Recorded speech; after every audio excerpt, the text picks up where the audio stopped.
Hi, everyone. Thank you so much for joining us today for Wake Up with Wasatch. Today, Lindsay Fenton, our Director of Utilization Review and Primary Therapist, will be giving a presentation on EMDR therapy, which she is trained in. So it should be super interesting. Before we kick things off, I just want to go over a couple of things. In the GoToWebinar control panel, on your screen, you'll find a section for handouts where you can download this deck that we'll be using today, as well as some Wasatch Crest marketing materials, like our program overview is in there, so you can learn about what we have to offer, our treatment programs, our campus, and then our admissions step-by-step guide is also in the handout section. So you can download that to learn more about our admissions process. If you guys have any questions throughout this broadcast, you can you can ask them by using your control panel. So if you go to the question section of your control panel, you just toggle the little arrow and you type in a question to us, and we will save it to the end of Lindsay's presentation to make sure it gets answered. That's all I have for you today, so I will throw it over to Lindsay to kick us off. All right, thank you, Kayla. So, hi, good morning, everyone. Thank you so much for, tuning in today. So, as Kayla mentioned, I am the Director of Utilization Review, which means I deal with all the insurance authorizations. And then I am also a primary therapist. I'm a CMHC. And trained in EMDR therapy. I was trained a couple years ago, so I've been implementing this for about 2 years. And the population that I mainly work with is obviously addiction. That's what we do here at Wasatch Crest. That's what I've been doing for a while now. So it's been really great to kind of implement EMDR therapy into the population, the addiction population. So that is me. And I guess the first question is, what is EMDR therapy? It is eye movement desensitization and reprocessing. And it's a form of trauma therapy. And the idea is that it is, I think, a little bit quicker and more direct than traditional talk therapy. We know that now there are other techniques that focus on trauma, like brain spotting and everything like that. But the history with EMDR, it came around, I think, in the 80s. 90s, and kind of obviously was first developed for PTSD, which people at that time, mainly diagnosed in veterans and things like that. But now we're realizing that PTSD is much more of a wide diagnosis and doesn't need to be specifically for veterans, and it kind of addresses, those typical PTSD symptoms, the flashbacks, the nightmares, the intrusive thoughts, things like that. So the theory of EMDR is kind of based on the adaptive information processing, which is the AIP model. And that model suggests that the primary foundations for mental health disorders are unprocessed memories of earlier life experiences. And that, not only mental health disorders, but we go into addiction as well. So, the whole idea of addiction is you're using to cover up these experience or, intrusive emotions or traumatic memories and things like that. So, the whole idea of the AIP model is that these distressing life events are stored in our memory with the original emotions, the physical sensations, and beliefs.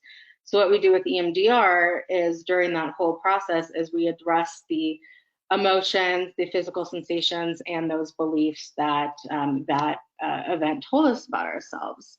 So let's see, next slide. How does it work? So that's kind of, EMDR is kind of, it's weird. And I always tell my clients before, we do it or before we start, this is weird. Just go with it here. So it's basically three kind of phases. We have the bilateral stimulation, which is the eye movement desensitization. So the eye movement doesn't actually have to be eye movements. I tend to utilize vibrating tappers, which it's what we need is that bilateral stimulation, which is each side of the brain. So the tappers vibrate one by one, and the client would hold them in the hand. Obviously, you can do the traditional method, which is the 2 fingers back and forth with the eyes. You can also do tapping, really anything, and the client can actually do it to themselves by crossing their arms and tapping each side of their body. So it really just, you need the bilateral stimulation to happen to reprocess that memory. And then what we have is a 3-pronged protocol. And the 3-pronged protocol consists of processing past events that set the foundation for pathology. So it's past, current, and future, and that's kind of the 3-pronged protocol. And then when we talked about 8 phases, that's kind of how we go through the treatment. So first is history taking. And that's kind of, what we do anyway with our clients. When we first meet a client, we kind of talk about, hey, what happened in your life? Why are you here? What's been going on with you? And then, once we kind of identify that there is some post-traumatic stress, and they don't even actually have to meet the criteria for PTSD diagnosis, which is the great thing about EMDR, is that a lot of clients have this childhood trauma or traumatic stress, but they don't meet that criteria in the DSM. So we can definitely still use EMDR to treat even the littlest of traumas. If the life experience or event is somehow, holding the client back in any way, you can definitely use EMDR. It doesn't have to be a huge event. So getting back, first phase is history taking, getting to know, what your client's going through, what the issues are that they're dealing with, and if EMDR could help them. 2 is the preparation, and preparation is really just prepping the client, helping them understand what EMDR is, how it's going to work. It's hard to explain the whole thing, but obviously you want to prepare them so they're not going into this blindly, but how it's going to work, what the process is with them. And then, a lot of clients want to know, how long is it going to take? Well, we don't know. It depends on how many memories you have, how long it takes to process. It could be 1 session. It could be 3 for a single memory. It's just how the client's processes and the brain. And then 3 is assessments, similar to biopsychosocial, but we've focused very much on a timeline.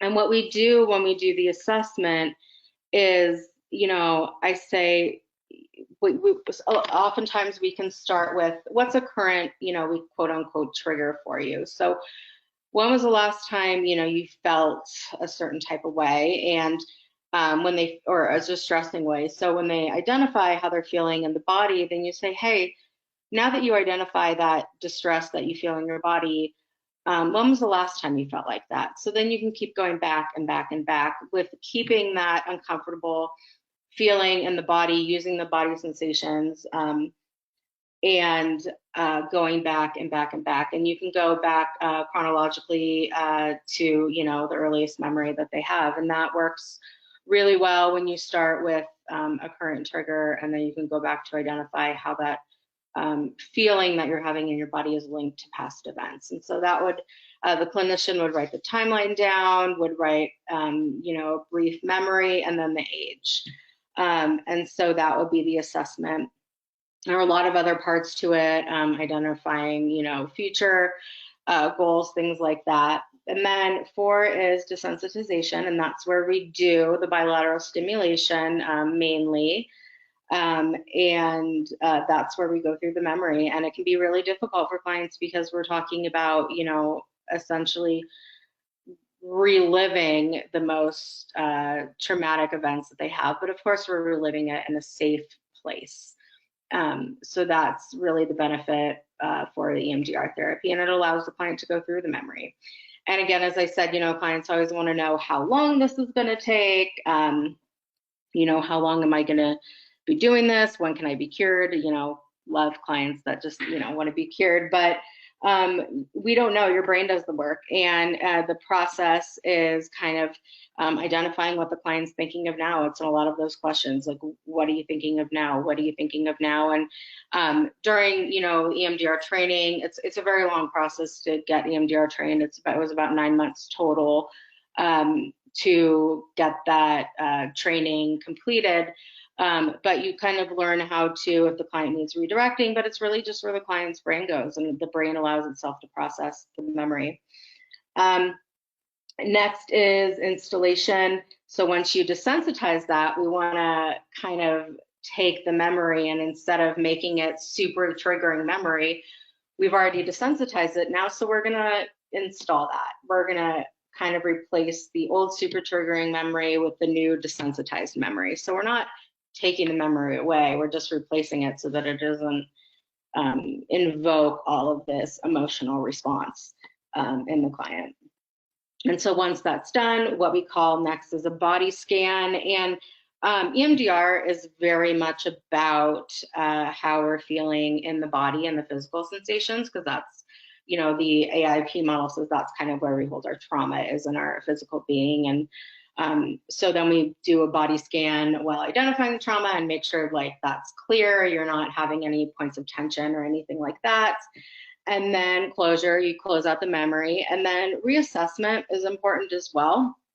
And that is kind of, coming back to the client and saying, hey, have you had any more of, the recent triggers that we talk about? Has that been, have you had those sensations? And you may need to reprocess it again.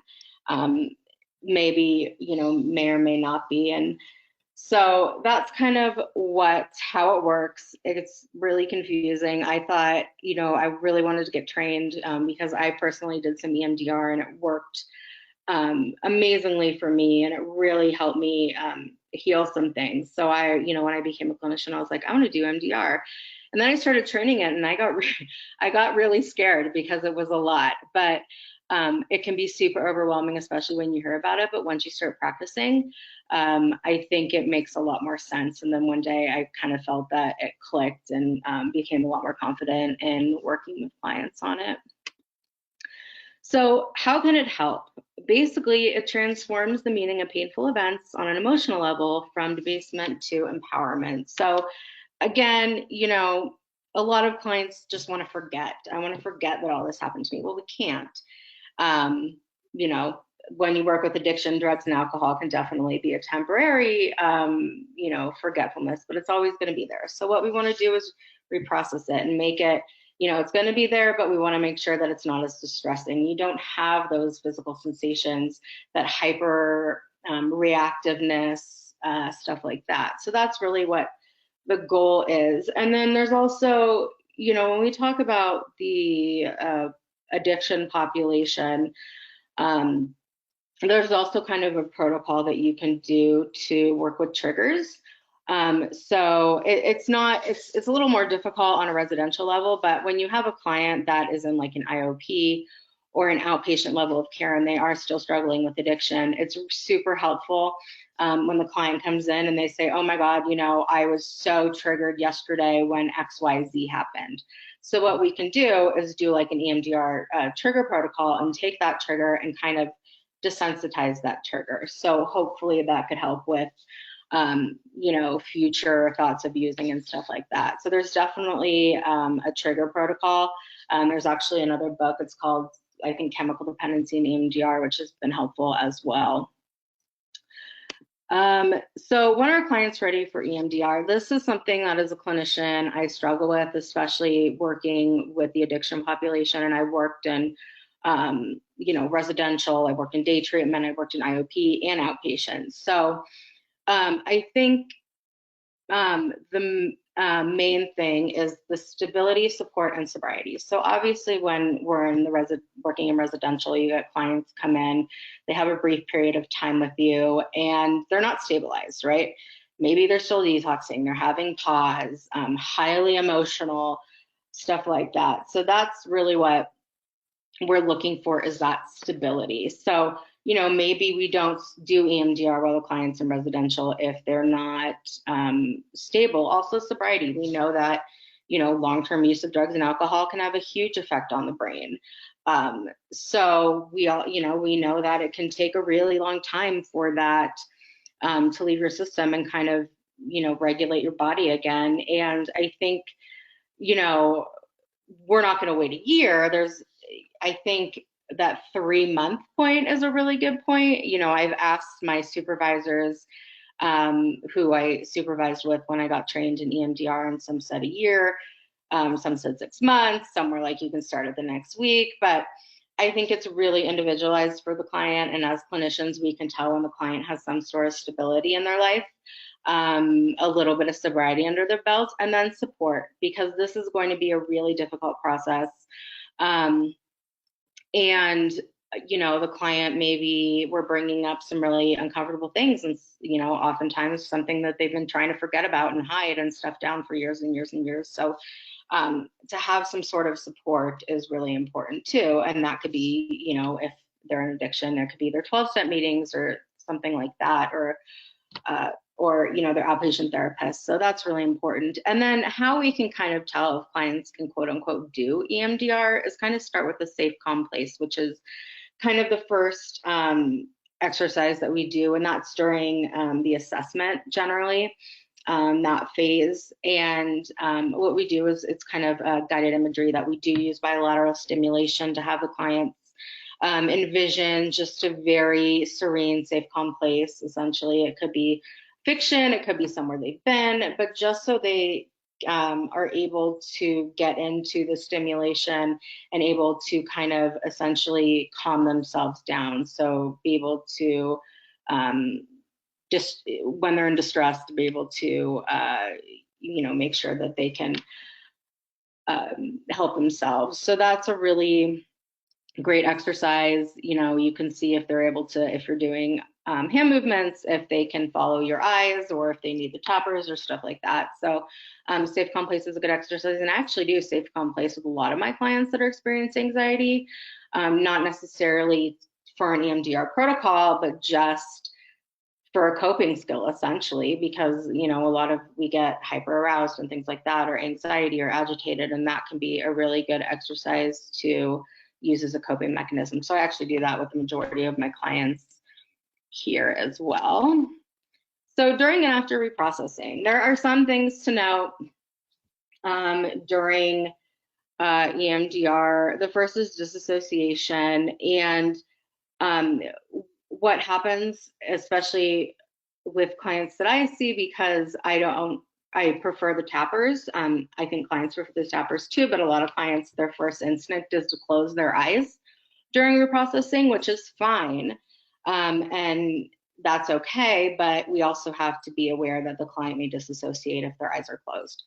And I've had it happen once or twice. You can do grounding exercises, bring them back, bring them out of it. And then if you feel the client is, disassociating or tends towards disassociation, keeping their eyes open is a really good thing for them. It can be difficult because we want to close our eyes, but yeah. And then the next thing is physical reactions. When I was in my training, I heard that people could have physical reactions during processing, but I didn't experience that until a few months ago. I was working with a client, and this particular client was processing some really, really difficult memories, and they actually kind of vomited up some bile, which was interesting. So it's really taking that physical reaction to a literal level. You're physically, vomiting up stuff during the processing, which is great. And that can happen sometimes. And I think it caught me a little off guard, but I knew that could happen. And, you get a tissue and a trash can and you just keep going. And, that said, you always tell the client that if they need to stop, they can stop, and you just say, stop, so they know. But I actually haven't had a client use the stop signal before. They just wanted to keep going. Dreams are probably what I see most. It's super common kind of response to the after processing. Obviously, again, bringing up these memories. So we tend to have dreams that maybe people we haven't thought about at places we haven't thought about in a while, or, dreaming of the incident when maybe you never have before. So that can be, disturbing sometimes, but just preparing the client to know that, hey, this is a possibility, and making sure, again, that's why it's important that they have support, because they could have these distressing dreams and need to discuss it with somebody, or, have that support as well. And that's why they need the stability too, because sometimes, when you're dealing with addiction and the go-to for the past how many years has been to stuff down with substances, you want to make sure that they have some healthy coping skills and stability to deal with possibly distressing dreams. And then mood, lability, obviously, there's also, we can get moody, agitated, irritated, anxiety, because we're bringing all this up again. So, there is, I call quote unquote side effects, or the EMDR quote unquote hangover. But with most clients, their reports it lasts, 1 to 2 days, and then they're okay. And I've seen some really incredible changes with clients during this processing, and it's been really cool to see. And I'm by no means an expert on EMDR. I've been trained and been implementing this in my practice for a few years, and I think it's really cool. And then even if I don't do EMDR on some of my less stable clients, I definitely use those concepts and theories, and definitely take a trauma-informed approach with those clients. So, any questions? Thanks, Lindsay. That was really great. Just as a reminder, guys, you can ask any questions by using your GoToWebinar control panel and going to the question section of that control panel and typing it directly to us, and we'll make sure that Lindsay answers them. Linz, we do have one question. Why is it important for individuals struggling with addiction to deal with trauma? What's the relationship between addiction and trauma? And why is it important for them to deal with this trauma, especially for people struggling with addiction? Yeah, so, mainly trauma is, especially childhood trauma, as children and as adolescents, we are not essentially in control of our lives. So when we are children and we have these traumatic experiences, unless we have a super educated, well, not even educated, but super aware parent who can get us into therapy right away and have those years of therapy, and if we as a kid are very willing to do that, it's not going to happen. We're not going to process this trauma. So as a kid, especially chronic repeated trauma, we adapt survival mechanisms. And survival mechanisms can only get us through for so long. And so as adolescents, we tend to seek out comfort or connection or things like that, especially when we've had trauma that kind of shows us that that's not what we're getting. And drugs are a really good way to do that. Drugs and alcohol, they make us feel comforted for a brief period of time and connected with the people that you're using with, until obviously they don't work anymore. So there's a huge connection between this trauma and addiction, because generally, addiction, you start using, it feels good, and then you continue, and eventually addiction is not a choice anymore because you're physically dependent and emotionally dependent on the drug. So dealing with, what makes you want to escape from your life in the first place is super important, and that's generally trauma. And as adults, it's really important to realize that, hey, I am not this person anymore. I am an adult. I am in control of my life. And now I can properly process this event that happened to me and figure it out. And that can, be really healing, and hopefully, make us want to live better lives. So. Okay, that was great, Linz. Thank you. So another question, you talked about getting to a safe place. Can you tell how you work through that safe place exercise with substance abuse clients and non-substance abuse clients? What's Sure. So it's actually, the safe place exercise is actually the same, depending on what you're dealing with. This is actually one of the most straightforward EMDR things, which I like about it, because we start by, saying, imagine a place. It could be real, it could be fiction, it could be somewhere you've been. It's important that the client's the only person because you don't want other people kind of, depending on the relationships they have, bringing up emotions. And, a lot of clients will imagine a lake or a beach or a forest or something like that. And then what you do is you instill with the bilateral stimulation, kind of that calm place, and you ask the client how they feel and what are they noticing, and very detailed. And then you come up with a cue word to cue the client. So the idea is that, let's say the client is thinking of an ocean and the cue word is a beach. After going through this process and you say the word beach, you want kind of the reaction to immediately be calming on the client. And that is great to do. And then we kind of test that during the safe, calm place exercise, where you think of like an annoyance or something like that. You bring that up, you think about it, and then you use the keyword and see if that calms you down. And I've actually, every client I've ever done this with has had success. So it can be, the exercise and the procedure is the same no matter what type of client you're working with. But if you have a client that is a little unstable, very brief period of sobriety, you can just use this exercise as a coping skill for them when they have anxiety or when they're triggered, and it's a really great thing. So. Okay, thank you, Linz. And then one last question. So I don't know, Justin, our therapist, did a webinar on brain spotting last week, and we have a question on, can you use EMDR and brain spotting together, or is it kind of one or the other? How do those work together as therapeutic methods? I unfortunately am very uneducated in brain spotting. It's something that I've actually wanted to get more knowledgeable on because I think it's great. Brain spotting kind of came out of EMDR, it kind of came after, so it's a lot newer.